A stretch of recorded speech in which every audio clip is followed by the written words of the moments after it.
In my entire life, I have never seen a country as useless as this country. In my entire life that I've been in existence. How can I come to the airport? First of all, you are telling me to pay with my family, for my family to come into the airport, and you are telling me that you are paying, we cannot allow your family to come in because of security conscious. What security do you have in Nigeria? Tell me the security. If the bad people are going to come to this airport, won't they destroy the airport? What security? They should fire all those useless bastard immigration or whoever they are on that doorstep. Why will I come to the airport with my family and I'm not going to be able to go into the airport? It's so frustrating and alarming. Alright, so what I'm about to post now is said to have happened on the 23rd of March. Now I am posting it now because I heard about it yesterday and because of the current status of things as I speak to you now. Now, let's take a look at this video.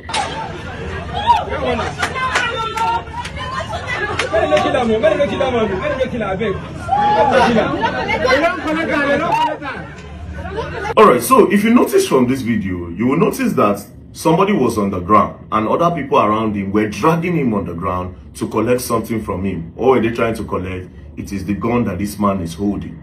So the person on the ground that had the gun happens to be a policeman with Atapa police station close to Wat Market in Cross River State. Now, why were they trying to collect the gun from him? According to the story, on the 23rd of March, they came back from an operation. Now, while other policemen were dropping their rifle, this particular policeman went outside, locked the gate of the police station, and started opening fire on the streets, just like that. Sadly, one of the bullets hits a passerby, and the passerby was wounded badly. Now, the people around the area now rush the passerby to the hospital. So, on reaching the hospital, this is an X-ray scan that was done on Mr. Charles, who happens to be the victim of the accidental discharge. So, if you can look properly, you will notice that the bullet went in through a very vital area, and the thing is looking like it's resting on his neck, as you can see. Now, the reason why I'm posting this is because since on the 23rd till now, that particular person that was shot by that policeman is still in the hospital unattended to by the police. Now, this is him in the hospital. So the police have left him there. Now, these people are calling on the police to say, come and take care of this person. You shot him, your officer shot him. Now, the police are bringing up a defense that the officer that shot him is a mad officer, that he ran mad. So even if the person ran mad, is it not one of your officers? Is it not with the police gun, the gun that the Nigerian police gave him, that he used in doing this accidental discharge? Now, after so much pressure, the police have now gone there to go and give the family 50,000 naira as compensation. 50,000 naira as compensation for person who wanna shoot. We're on the hospital since on the 23rd till now. May God help us in Nigeria. May God help us in Nigeria. May God help us in Nigeria. May God help us in Nigeria. May God, that's the only thing I can say. So you shot somebody. This is somebody's brother. This is somebody's source of livelihood. This is somebody's source of livelihood. You just paralyzed him and kept him in the hospital. In your defense, that the officer that shot him is a madman, that he ran mad. So what if he ran mad? It has happened. A farmer in Benue State poisoned his own farm. Some herdsmen led the animals to the farm. Some of the animals that ate the farm died. The farmer has been arrested in Christo-Islamic Nigeria. What you should know is that the Fulani herdsmen you see, or Fulani herders, the cow that they are moving up and down, most of the cows belong to our politician. 99% of these cows belong to our politicians, our northern elites, our northern leaders own majority of this cow. A Fulani herder who lives in the bush cannot afford AK-47. It is being given to them by politicians. An AK-47 will cost up to 3 million to 5 million to purchase one. A Fulani herder who is suffering, haggard-looking, suffering man, cannot afford one AK-47. This AK-47 is given to them by politicians. So you cannot, just like me and you now, we cannot just go and get AK-47. Who you? Who born you? So this AK-47 you see with herders are given to them by politicians to safeguard their cows. That is why when you complain of cow destroying your farm products, the politicians fold their hands as if it does not concern them. They are waiting for you to be begging them, please, we are hungry. That gives them joy. That is why when you show videos of herders disturbing your crops, destroying your farm, they keep mute as if it's not their business. But when you buy one cow, you see the northern elites, you see politicians ranting. When you buy cows in the bush, you say, it's against the law, this and that, because the cow belongs to them. Wisdom. Any Fulani herders you see unaliving your people, first of all, unalive all their cows, because those cows belong to the politician. For every Fulani you unalive, it will not even pay the politicians. But for every cow you unalive, you will see the northern elites. They will be crying and shouting. Like that 5,000 cow goes out, no one return. You will see them ranting, shouting. But 5,000, 2 Fulanis were unalive in the bush, and the cows still remain. The matter will just trend to an end. But when it involves cow, my brother, you will see politicians ranting, because this cow belongs to them. Share this video, follow this page for the next video on how to safeguard your farm from being destroyed by herders and cow.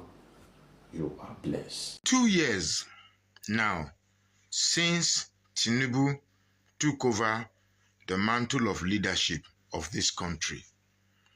And for some of us who are good at losing track, some of us who have short memories, it will be very easy to forget what life was 2 years ago, just 2 years ago. Now, the reason I'm making this video is to take us through the mind of the type of leadership we have, the mind of the leadership we have. As a Nigerian, most times we like to take things for granted. We like to talk about everything. To us, everything is entertainment. It's an amusement. Now, before the elections, the current leadership said election is not served a la carte. That means getting the best out, getting the expected result out of any election is not like a menu whereby you have to, get this spice, get this recipe, get this, and you come up with a meal. It's not something that you have to be fanciful about. And what is this ideology of how elections should be won?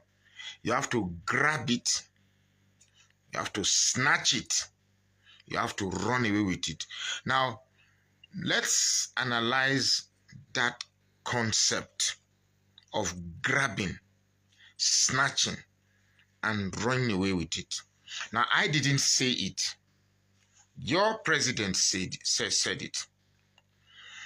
If you want to understand the mind of somebody who can think that way, and then the same person is your leader, what else are you complaining about? To grab, snatch, and run is simply a mentality of a thief. It's only a thief that goes into the market, grabs something, snatch it by force, and runs away with it.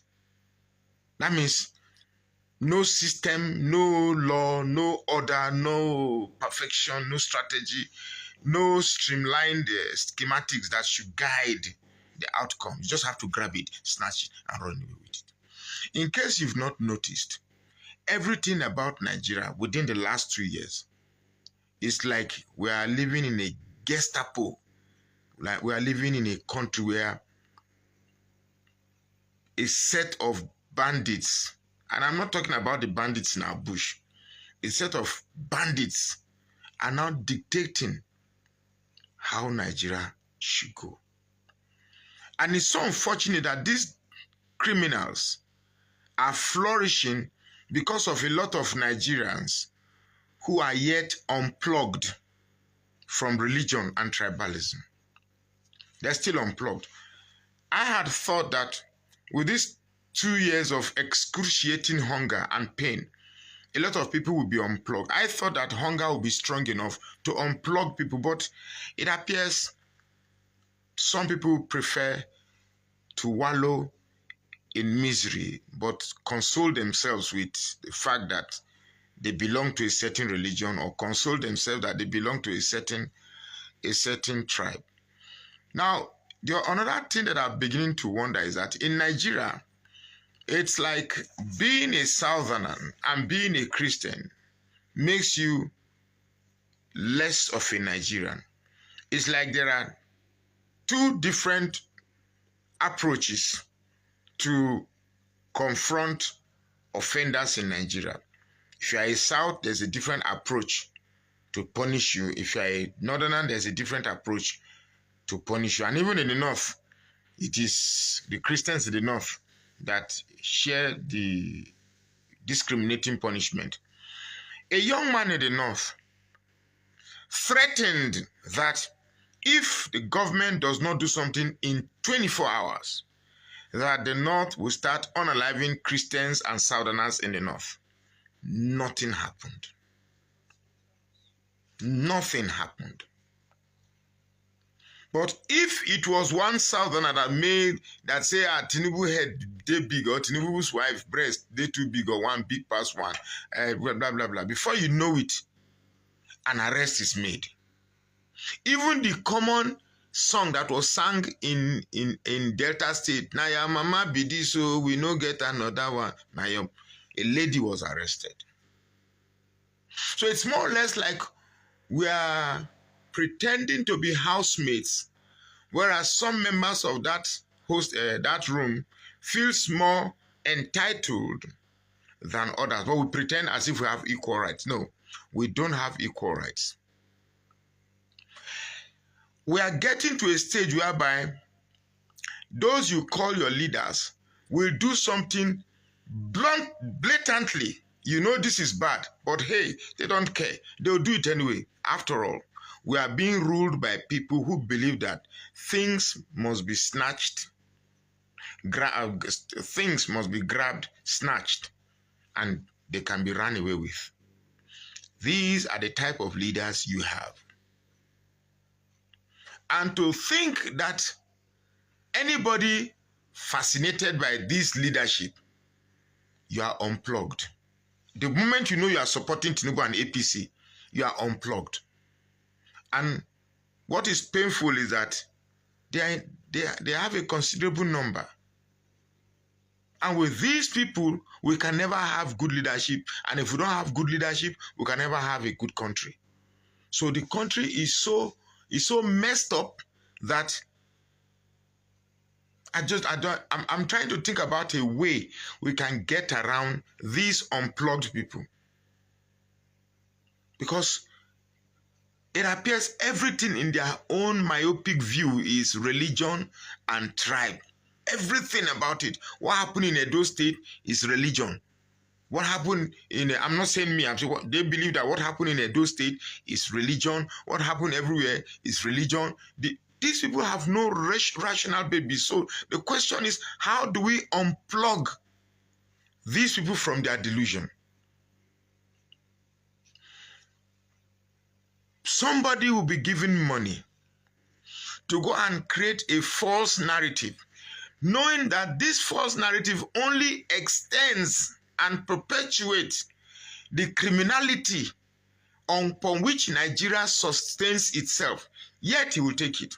The Natasha Akpabio issue, a woman said they were committed to recall Natasha, blah, blah, blah, that 245,000 people, 240,000 people signed a petition to recall Natasha, only for the same woman that you said she's being recalled to fly with jet to this thing, to be welcomed with thousands of people. So who are those that gathered to sign petition to recall Natasha back? It's so bad that while these criminal politicians are perfecting false narratives that we are beginning to accept as a norm in our society, the country suffers for it. Everything is becoming bad. I just heard a popular blogger posting that our dollar now is 450 naira. The naira has appreciated, and the dollar is now exchanging for 450 naira to a dollar. Well, this is very early in the morning. I would have called my dollar Aboki to ask how much is a dollar. Look, we cannot help these politicians to be selling this fake narrative to make them look good that they are performing. Nigeria is bad. Tinubu is the worst president Nigeria has ever had. There is no president that has been this worst. That's just the truth. I'm not going to say much. My name is Magnus Oraka. Please follow this page and share this post now.